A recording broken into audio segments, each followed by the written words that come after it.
Welcome to Vivid English Podcast.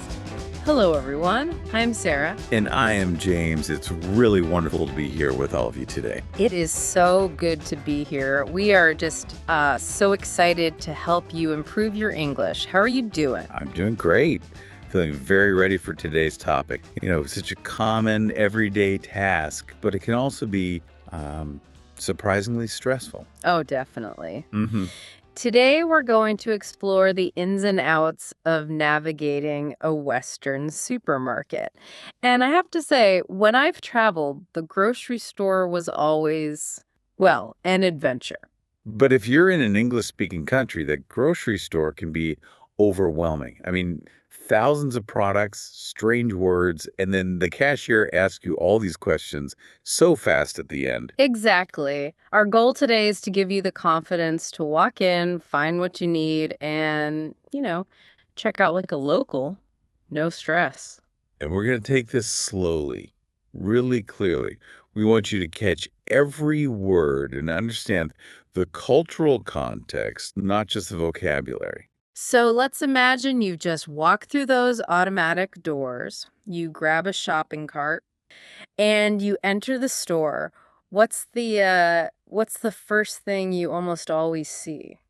Well, there's actually a bit of psychology to this. Almost every store layout starts with the produce section. The produce section. So that's the official term for fresh fruits and vegetables. Correct. It's that fresh start to your trip. You see all these bright colors, red apples, green lettuce. Store designers do this on purpose because it makes you feel healthy. Oh, that's smart. Yeah, if you put fresh kale in your cart first, you might not feel as guilty about buying cookies later on. That is so true. I've never thought about it like that. Okay, so we're in the produce section. We're walking down what do we call it? This is a huge one. We are walking down the aisle. Let's spell that because it is so tricky.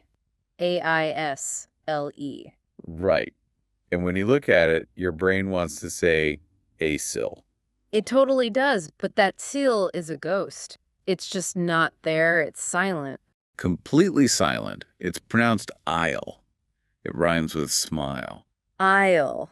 Let's say that one more time. Aisle. Exactly. You ask which aisle is the milk in.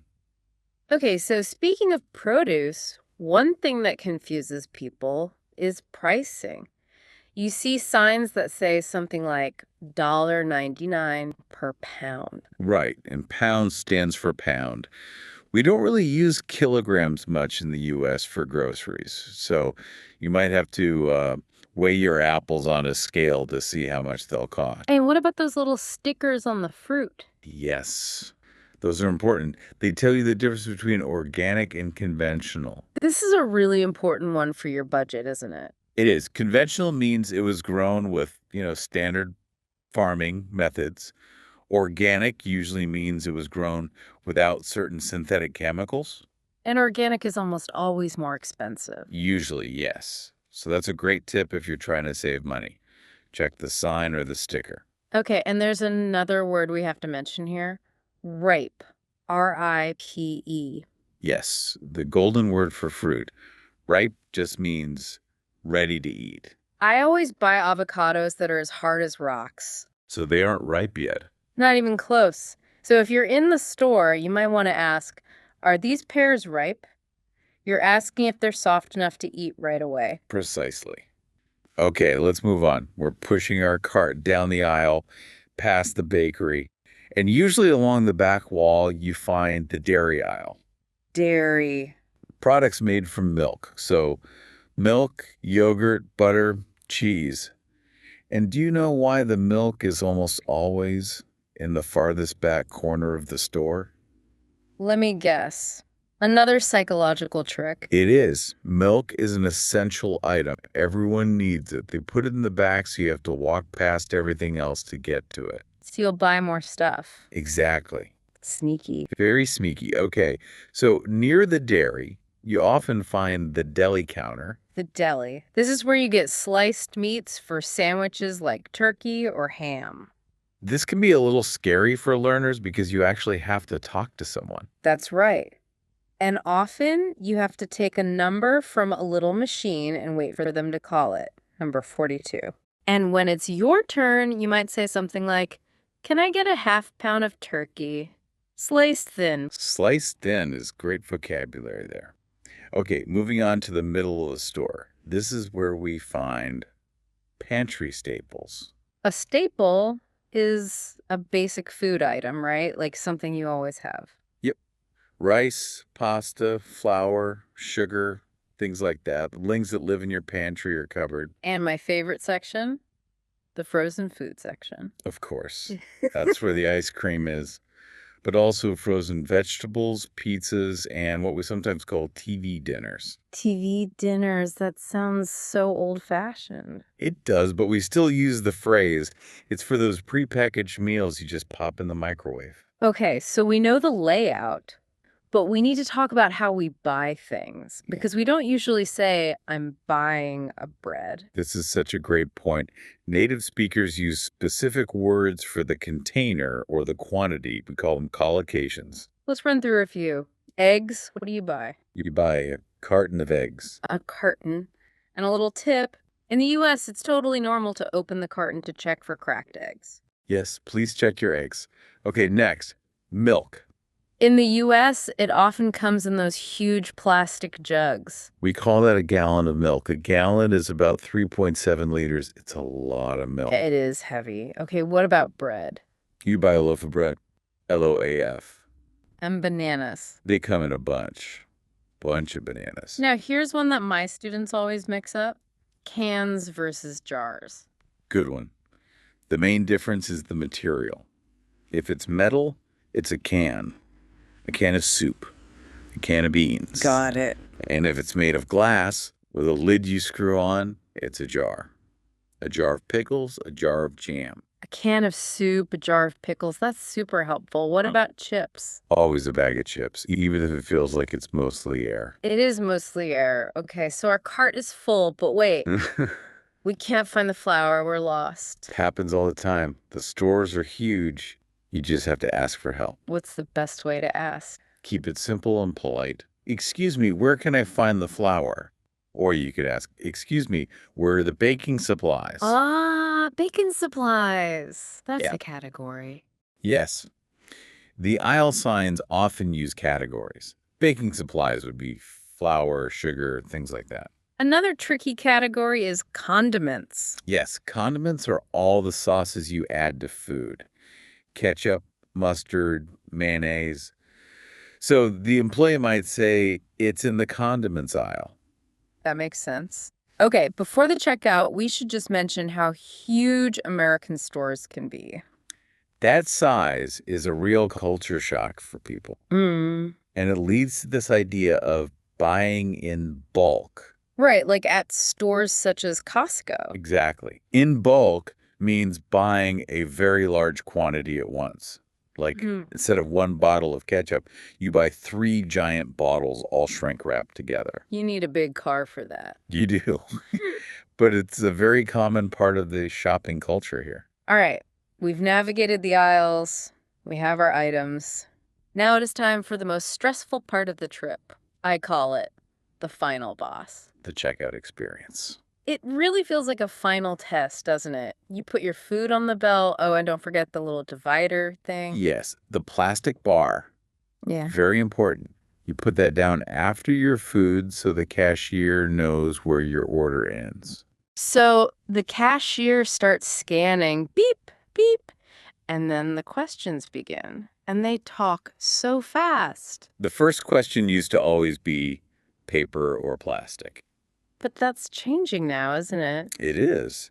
A lot of places charge for bags now. So the question is more likely to be, do you have your own bags? Or did you bring bags today? I always forget my reusable bags in the car. Every single time. Me too. Every time. So you might just have to say, "No, I'll need to buy 2 bags, please." Okay, next question. Do you have a rewards card with us? Or a loyalty card. It's just a program for discounts. If you're just visiting, it's easiest to just say, "No, I don't." And then payment. Debit, credit, or cash. That one's pretty easy. But then The machine itself asks a question that is so confusing. I know exactly the one you mean. It asks, would you like cash back? This is so tricky. Cashback sounds like you're getting a refund, like free money. It really does. I wish. But no. Cash back here is a banking feature. It's like using the cash register as an ATM. Can you break that down? Sure. So let's say your groceries cost $50. The machine asks if you want cash back. If you say yes, $20, the store will charge your debit card $70.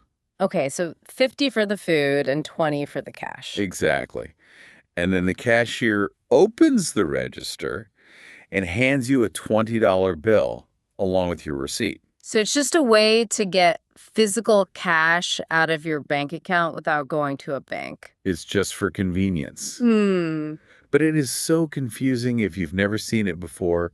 A friend of mine was visiting, and he thought it was a prize. He hit yes, $100. Oh, no. He was shocked when his bill was suddenly huge. He thought they made a mistake. That's a nightmare. Yeah. So for our listeners, if you just want to pay for your food, when you see "Would you like cash back?" just press the big button that says no. That is the safest option. Just press no. That is such a crucial tip. It saves so much panic. It really does. So we've made it through. We found our produce, we got our carton of eggs, and we survived the cashback question. We did it. We successfully bought groceries in English. You know, the grocery store really is a fantastic classroom, one of the best places to learn new words. It really is. My advice is to just take your time. If you can, pick up a jar of something, read the label, look at the ingredients. Yes. Connect the word to the actual thing. Hold the can of soup and say the word can. It helps vocabulary stick in your brain so much better than a list. And you had a great challenge for our listeners. I did. I'd challenge you to write your next shopping list entirely in English. The whole thing. The whole thing. Don't write the word in your language. Look up the English word. Cucumber, laundry detergent, ground beef. It prepares you before you even walk out the door. I love that idea. It turns a chore into a really effective little study session. Exactly.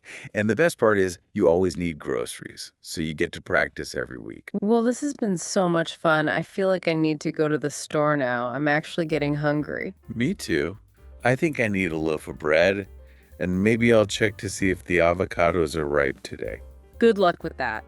We really hope this conversation helped you all feel more confident and, a bit more relaxed the next time you walk through those automatic doors. Absolutely. You have the tools now.